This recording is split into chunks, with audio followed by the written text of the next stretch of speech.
Hi everyone, welcome back for another live. I'm Giulia De Mauro, the founder of the IBD Hub, and today my guest is Sarah Moylan from Mvrdv, and we're going to talk about the importance of business development for architecture practices.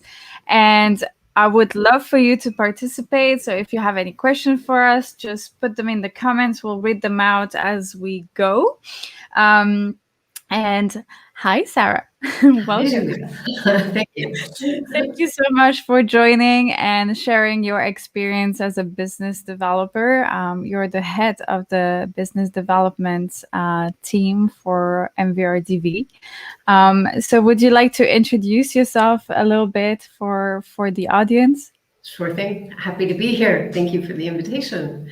Sure. I'm a global head of business development for Mvrdv.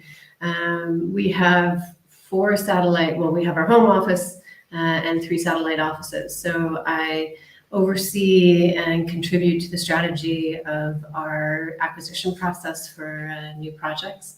I'm trained as an architect and actually also did a degree in fine art. So I come circuitously, which we'll talk about more, to this role. So, yeah, that's great. I'm super excited to have you here. We had many conversation about this topic offline, so that's why it's really important to have this conversation, because very often business development is really misunderstood in the architecture world. So my first question to you is, what is really business development for architects? So could you explain a little bit more what your job is about, what kind of skills you need to have, and what are your tasks? Sure. It's interesting for me also coming, as you can hear, I've got an American accent a bit. So the experience that I have and in my own training and working within business development, and you might call it more communications and marketing as well. Whereas in Europe, I've experienced that it's more specifically business development and PR. So it's all the aspects of how you're going to realize the architecture. It's the work that needs to be done to make the projects happen, to acquire the projects. It's a lot of, and we'll talk probably more about this a bit, but I see architecture and urban design as also a customer service, as a public service. And so business development, the work that we do is about creating relationships. You could call it a bit of sales, but I think these are such big projects that it goes beyond selling the product and selling the service. It's about creating relationships and establishing trust. But then simultaneously, of course, there's the commercial aspects of it, right? You have to be able to talk kind of quite knowledgeably about what it takes to deliver a project, what it's going to cost, et cetera, et cetera. So I think there's a lot of aspects of the pre-work of kind of acquiring projects. Yeah, I completely agree. And also, it scares a lot of architects that are starting their business or that are in business. And very often what I see with my clients is that when they start with their practice, they have maybe some friends of friends or like some local connections that they can rely on for the first few projects. But then what happens afterwards? Like what happens after you use the contacts that you have around you, right? Yeah. MVRDV is international, right? Which makes it sometimes probably harder to keep these relationships alive across the different countries. So how do you guys go about this? Yeah, there's a multiple of ways. And of course, I have, my team we're about 9 people now, along with a couple of people in Shanghai, but we don't work exclusively as a team. We work together with the studios, with the studio directors, the partners, the founding partners, and so forth. It's a collective approach. So indeed, kind of keeping track of the conversations as well that different people are having is really kind of part of open communication within the organization. I've talked a bit to people about kind of having the clients inside our organization and clients outside our organization, if you will. So, we are looking to work with our teams, our architects and designers and so forth, to get them the best projects. So we always have to keep those conversations going and keep those contacts going. So there might be things that people we already know or that sort of thing. But then on the other side, there might be cold calling, right? Yeah. People, how are you going to present yourself? How do you follow potential projects? So there's a lot of research involved. It's a lot of different methods, right? Yeah. Also, the other thing is that there is no real training for business development for architects, and now we already spoke about this, right? So, what are the misconceptions about the job of a business developer? I think some of it is that we're secretarial, if you will, and that we just kind of push papers, do administration. I think the soft skills of what we do rely on a knowledge of the built environment. They rely on kind of creative thinking. And I think that there's a sense that it's not a creative job. And actually, I would argue that it's very creative. It is, yeah. And requires creative thinking, of course. I think it's kind of put off to the side. I think there's other supporting forms of architecture that are like that as well. But I think we're very integral into the process.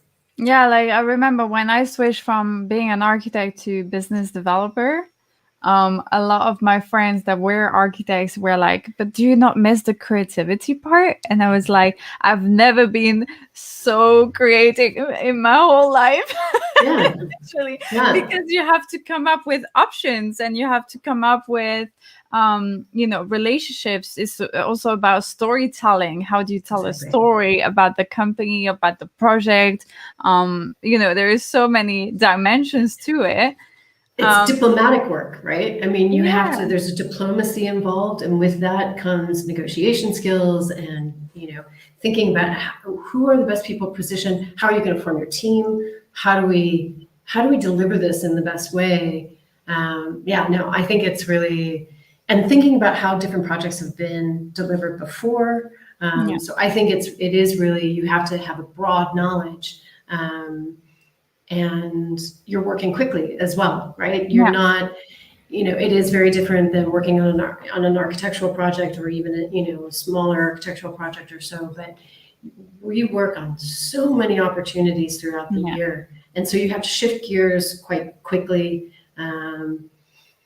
You also have to be prepared for a lot of results that might not fall in your favor, shall we say, and the disappointment that can. And so you pick yourself back up again every single day and get back to it. Yeah. Do you think you have to be a generalist in order to be a business developer? That's a tough question, because if I think about the team that I'm working with right now, we're not all architects. We come from a lot of different fields, and similarly, when I did my architecture degree at UCLA, it was also, people were coming from all these different backgrounds as well for their first degree. And I think that adds a lot of depth to our approach and to our ways of thinking about and problem solving, if you will. So I'm not quite sure a generalist really captures it. I think it's good to have your, kind of focused skills. But I think you have to have broad thinking. And be able to kind of put yourself in other people's shoes, put yourself in the mind of the client, put yourself in the mind of the architects, and kind of, that's where that client in, client out thing becomes really important. No, I agree. For me, being a generalist helped me a lot in terms of like, for instance, I'm able to talk about any topic and understand a little bit of everything. So it helps me to really adapt to the type of clientele or like the type of problems that they have and so on. So I think if I personally, if I was a specialist, it would be very difficult for me to get deals in. But then I also know some business development managers or directors that are really specialized in writing the best motivation letters or writing the best RFPs and everything, and they're just specialized in this. So it's really interesting to see both sides of the medal for business development. Absolutely. I think, and that's where it's also, it's not this one definition of what it is to be a business developer. I think that is like the skills are broad. Yeah, there is a spectrum of. Yeah, absolutely. Yeah.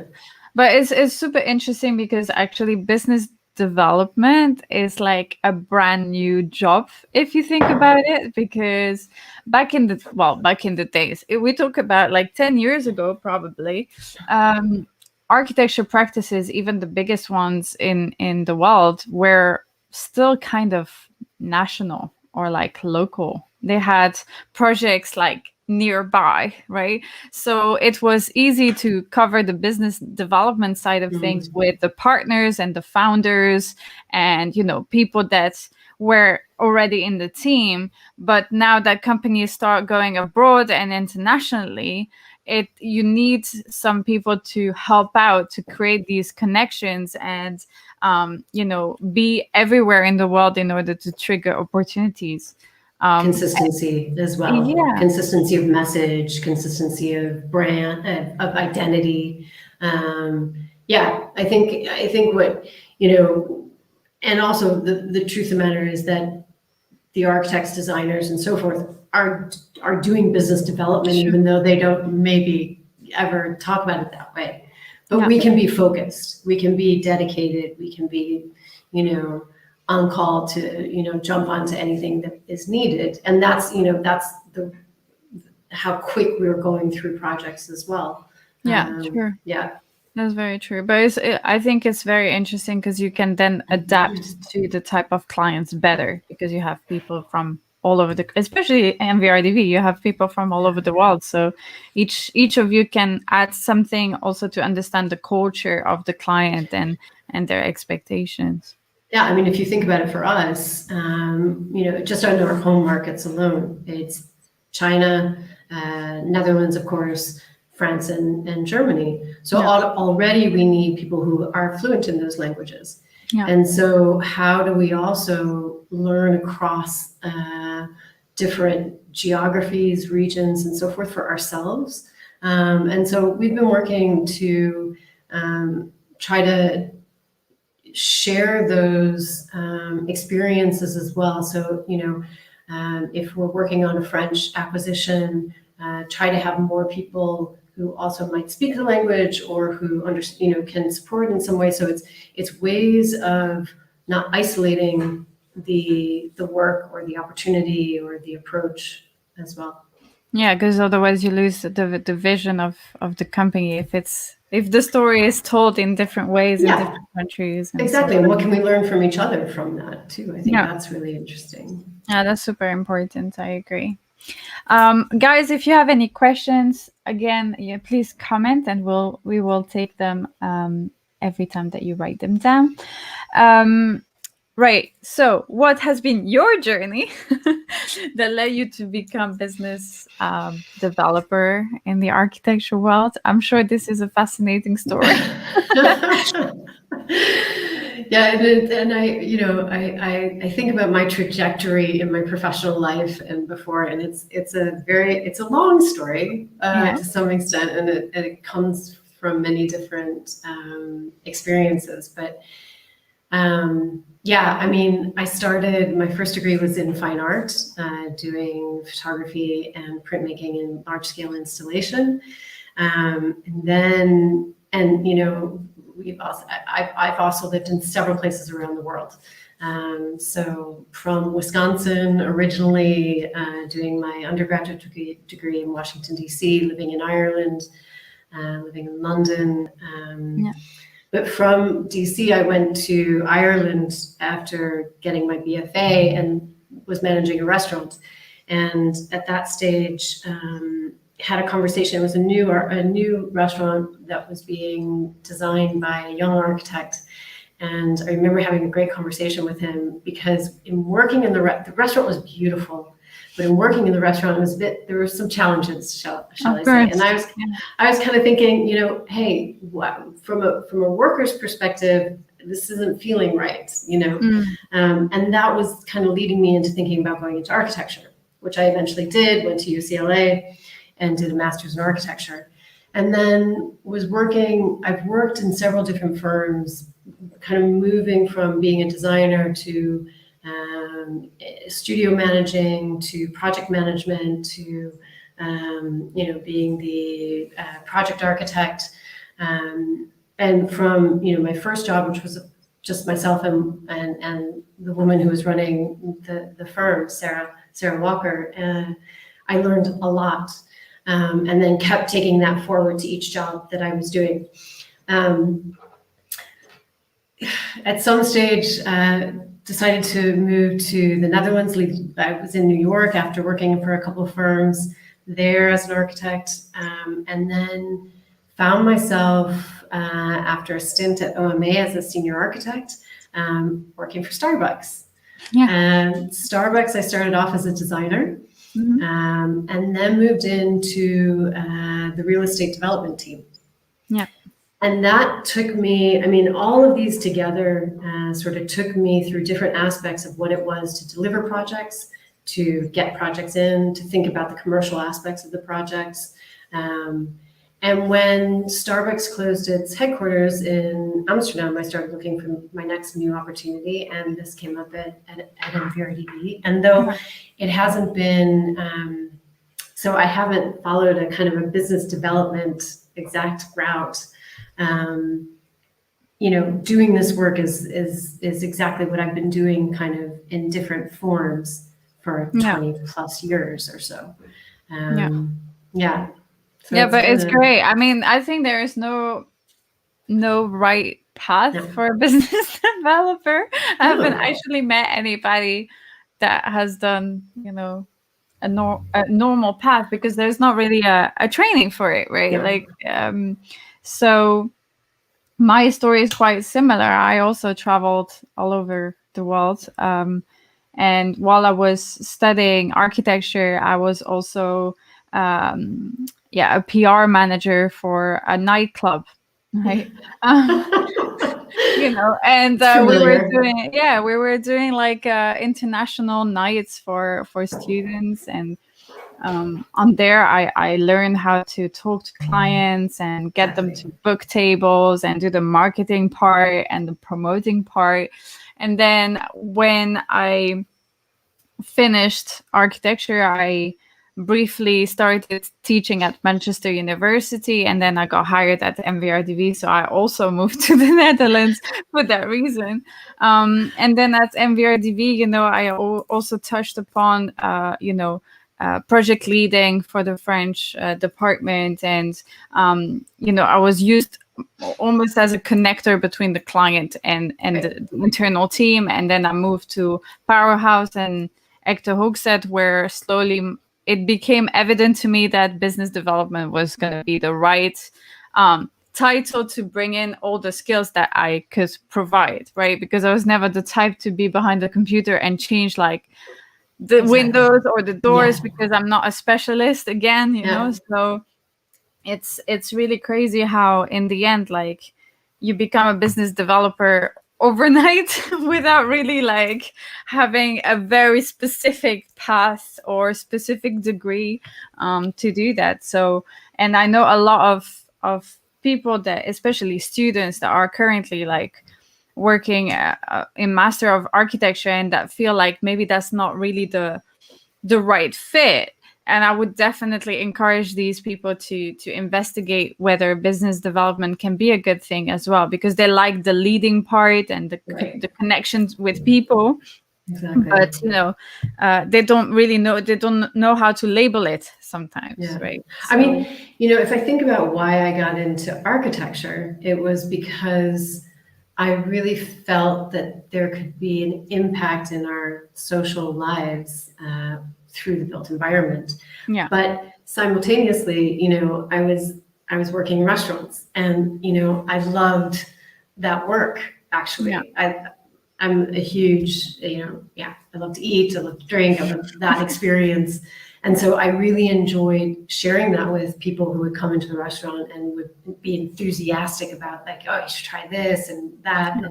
And taking that enthusiasm and being able to talk to other, clients in the built environment world is also, I can do it, and I enjoy doing it, and I enjoy helping them see what is so great about the work that we do and why they need to work with us. Yeah. And I'm okay if I'm not making the building, but that took me some time. It took me some time, because you spend so much time in architecture school, and you're there every single day for 24 hours a day, and you're working very hard. And there's so much emphasis put on the design, that pen to paper, or hand to mouse, or however. And there's so much more about that design, achieving the realization of that, making it actually happen. And I think it took me many years to feel comfortable to say that I'm okay to back off from that and look at it from a different perspective, and facilitate architecture. Yeah, exactly. That's the right word. Like, to be a connector between the client and the architect. Because very often, actually, architects speak with architecture very architecture words, and so sometimes it doesn't click with the client because the client can't relate. And that has to do also with the fact that in architecture, when we are at university, we are taught to do reviews to other architects. So we just speak from one architect to the other. We're not used to speak simply to different clients from different fields. And that's really where we can be an add-on. Also, the business side of things, the negotiation, the collaboration, the follow-up, that is something to add on top of just the architecture itself, which is great, but you need to get the project eventually, right? So that's why we are so important in a way. Exactly. But it's, I think there's not that we're under, thank you. I was, when we start talking about how to talk about architecture, I mean, the conversation I also have is about the commercialization, or the commercial aspects of architecture. I mean, when I grew up, when I was studying even, nobody told me that architects were paid poorly. Nobody told me that after the amount of time and effort and money that I had to invest in my education, I would have a huge debt and I wouldn't be able to pay it off, because actually you don't get paid anything and you have to do tons of internships. And it's that also that's a motivation for me for doing this work, because I believe strongly that architects are usually terribly underpaid. We completely we compete with each other and undersell ourselves to get that job, and then we're undervalued.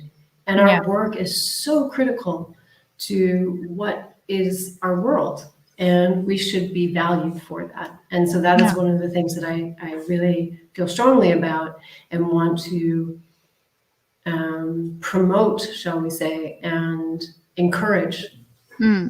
Is there a dimension in your work where you also help to look at maybe the business itself, the business model, and how it's built? Yeah, I mean, I think it's a tricky one, because depending on the size of the firm, also the agility to kind of take it in a different direction, or to think about, are we going to invest? Could we invest?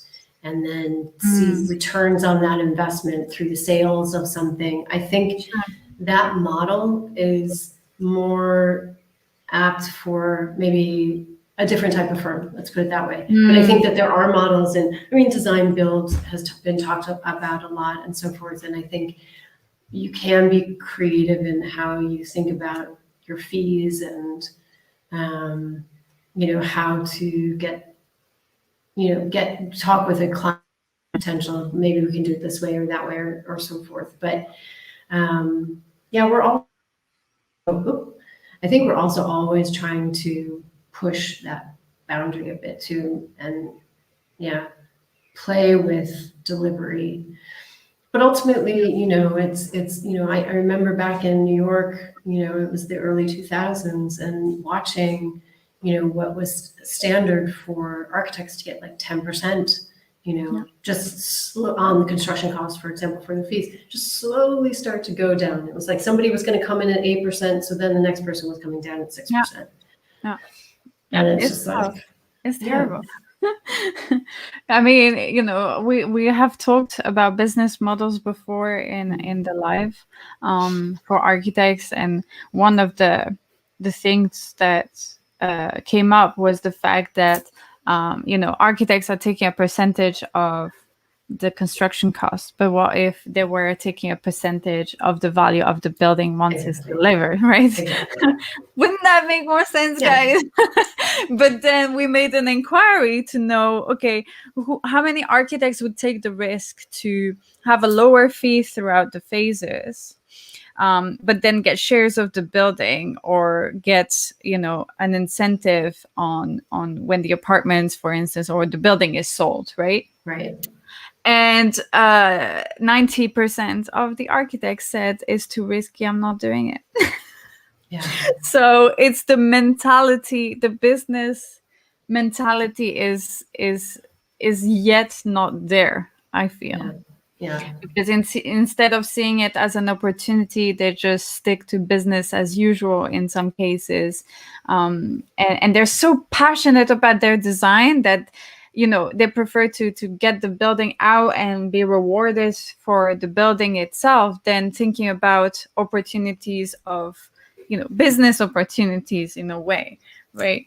At least from my personal experience of architects in general. But and it's tough because we want to change things. We want to be paid more for our value, have more to say within the team, and not just be a consultant, but be the master consultant of the design. But in order to do that, you need to position yourself in a business wise in a smart way as well, right? So yeah. And also think about, I think it's also, what does it take to deliver the best project? And there's a practice of kind of, I don't want to say overworking, but, one of the things that is tough is how do you put hours onto the design process, and then how do you compensate for that? And that's a really tricky, when do you say enough is enough, and how do you make sure that, the people working on the team are doing well for themselves and for the project. And it's the business model of architecture is a creative field. You can't limit it. And so how do you make sure it's healthy, I guess, also. Yeah, that for me is due to the fact that architects are emotionally attached to design. So if you tell a client, okay, I'm gonna do 100 hours on this, they end up doing the double, because they're like, oh, even though he's gonna pick one option, I'm gonna make as many options as possible. And it's about understanding, no, you do 3, you work just on 3. You will give comments in any case on these 3, and then you can make the final option, right? You don't need to make 300 options of all kinds. These discussions, right? I mean, and that's hard to limit sometimes in the creative process, especially. But to that point, I believe that our work shouldn't be valued on the hour. It's a very to say that you're going to buy 1 hour worth of Mvrdv it's like you can't even say what you would deliver. And Yeah. so that's where I also think, when you talk about business models and sort of feed production and so forth, I think we have to be creative about, what happens internally, but what is being delivered and how do you present that to the client, and ultimately also you want the client to believe in. I mean, this has been a conversation with architecture always, like the value of architects, the value of architecture. Yeah. What is, how some clients you really need to convince. And they think like, I'm just going to, and of course, if they're just going to do a box, let them do a box. But like, you have to do some education as well, convincing and so forth. Yeah, but I also think, there are some developers or clients that are willing to give out shares of the building because for them it's less risky in a way to pay the architect ahead and then just use him as a consultant and then just keep moving on. But I think people are not mentally ready for that. But that's also why we have these conversations, because we want to open people's mindset on it. But it's about thinking about it in a different way, and that can definitely allow you to push forward and have more responsibility and more grip on what is going on. Because a lot of real estate developers, also a lot of housing institutions and stuff are now taking the role of the designer, because they're like, yeah, I'll just do it myself, right? So because they can't pay ahead, or they cannot, they cannot. I think it's also, how do you change how do you engage a conversation so that when, for example, competitions are run, that competition fees are actually something that you can work with, that aren't going to break the bank, or that you're not always going to have to make an investment on, like that are actually fairly paid. Sure. Where does that, why does that have to be that way? What can we do to, encourage more around that so that it's a fair procedure? But it's also you want to have it an open invitation, of course, for all sorts of people to join. But usually with the smaller firms and younger firms, they're more agile and they can, join such competitions and so forth. For larger firms that are maybe more established or so, like there's more at stake. So how can we balance that out? Yeah, no, indeed, I understand it. And, we had conversation about also the competition part, which is, a very touchy subject. And the problem comes from the fact that we don't stay united as architects, because if we stayed united and say, okay, we're against that, then this would simply not happen. But because we're constantly in competition, then it gives the opportunity to clients to treat it that way. But it's unfortunately it is the way it is. I know that the FA Front, I don't know if you ever heard of them, the Future Architecture Front, they're from Great Britain. They're trying to denounce all these things. They're trying to create a community of architects that, is going to be treated fairly, and also not only just as businesses, but also as employees, and be paid correctly, and so on. So initiatives like this are going to make things move forward, hopefully, to make the industry a little bit more powerful and more healthy, like you said. Yeah. I have one last question for you. How is Mvrdv structured for business development? If you don't mind me asking, of course. If it's something private, then you can. No, I mean, in that we actually have a strategy and development studio, and in that studio is business development, PR, public relations, and we also have a visualization department that's within that studio. Okay. And so we have 8 other design studios as part of Mvrdv. And our function as a BD sits in that. Oops. Sorry. It's live. Yeah, it is live. So our function sits within the strategy studio. And then, we're in regular communication and so forth with all the studios. So we have direct links with each studio. We have regular meetings with them, regular meetings with the management team, regular meetings with the founding partners. So doing our best to keep keep the communication open and transparent and sharing. And depending on, what we're looking at or so, we might, start a new meeting string, if you will, to make sure that we're all sharing the information. I really encourage just open conversations, open communication. How can we support? Where do you need us? What can we get from, how can you help us? Those types of things. So I don't know if that answers the question. I mean, for me, it's I've worked as a business developer, but in smaller companies. And for me, I find it that, my job was always a multitude of tasks. So going from PR to business development to pitching the competition and so on.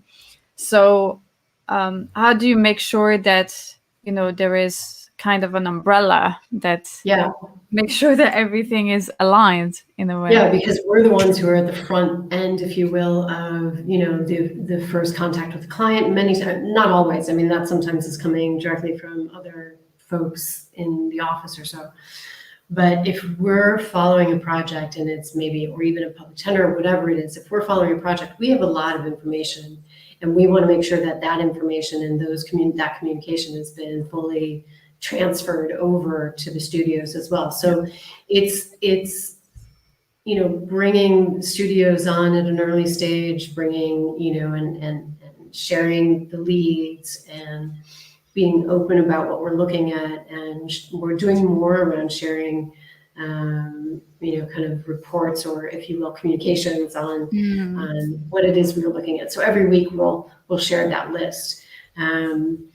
But it has to come from us as an entire office, and it doesn't work if you're just working in isolation.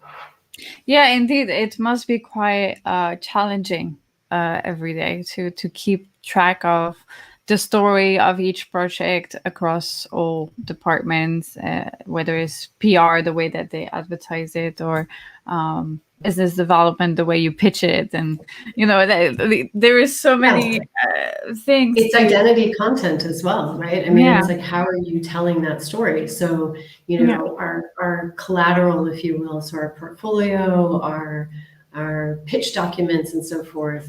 That's part, we have graphic designers that also kind of keep a kind of house style. And that then feeds to the work that the architects are doing as well and what they're producing. But it's a lot of work, It is. Consistency. Yeah, indeed. No, I can totally agree with that. I mean, copywriters, if you think about all the team, right? You have copywriters, you have content managers, you have, social media specialists. Yeah, exactly. And so all of this has to still say we're Mvrdv. Now, I think one of the beauties of who we are is that we're a little, we're kind of raw, we're rough around the edges and so forth. And that, it's very personal in that respect, which is nice. It's not polished by any stretch of the imagination, and we wouldn't want it any other way. But indeed, like, we have to know what, especially as we've gotten bigger, we have to know what happened over there to make sure that we're not stepping on each other's toes. Yeah, but I think it's the right strategy. I'm a strong believer to do instead of being a perfectionist. So like, do as much as possible instead of stopping on every single detail and make it perfect, and then actually not get out as much information or as many things out. So I definitely think it's the right strategy to do as much as possible, but without being too picky also in certain things. You want to leverage the priorities in a wise way so that you have the maximum impact on people. So Yeah, I think that's a big thing. What is the criteria you're looking for? What kind of standards do you want to have? And what are the projects that you really want? We talk a lot about that. Like, does the client's ambition meet our own? So that kind of work, kind of decision-making process is also done collectively, but we have a certain sense of like, that makes sense. That feels right. Based on everything we know and everything we think about for the firm and so forth. But we're, again, it's like, it is a constant check-in as well, to make sure that we're all, on the same page. Yeah. How many are you now? Yeah, we're almost 300. Oh, wow. Yeah. When I came in, I think we were 100, shy of 100 or something. Yeah, it's been a really kind of incredible couple of years. Our Berlin office opened last year with 4 people, and we're moving offices already. So no, it's really exciting. And it's, the more we're and we've got some great projects coming out, I'm sure you may know, but the depot just, will open to the public. The Rotterdam, the Boylan's depot will open to the public in the fall. I was in that project. It's stunning. It really is stunning. I'm really looking forward to see the staircase inside. Cool. Yeah. Oh yeah. I worked on that BIM model for days. So I'm really looking forward to it. Well, I've appreciated the detailed work. I mean, I've been through the space, and it's really something else. And that alone, just walking through that space, it's super exciting, and outside of it as well, and what it's doing for the city. Now we've got some nice, really great projects that are happening around the world. So it's exciting times. I have one last question for you, because of course, like Mvrdv, being known, you probably get a lot of projects on the table, and then sometimes you have to say no. Do you? Yeah. We're starting to. It's a little bit of a difficulty now, a little bit more. It's tough. I mean, we try to have conversations with folks who bring something, who are interested in working with us, and see if we can, maybe look at, pushing it out a little bit or so. And that's part of, the work we do. Can we think about it differently? Can we come at it, can we start in one aspect now and do it later? But we're in a privileged position to be able to say, like, we can't do everything anymore, but we certainly try. That's for sure. But it gives you, in a way, a position where you can be more bold about the proposals as well, because it's either they follow the values of your company, either they don't, right? So there is no, I mean, I don't want to say there is no compromise, because that's not what I mean. But you want to keep the identity of the firm and the values that you stand for alive as much as possible. Absolutely. We have a question from Wendy. What company is she from? Mvrdv, guys. Mvrdv.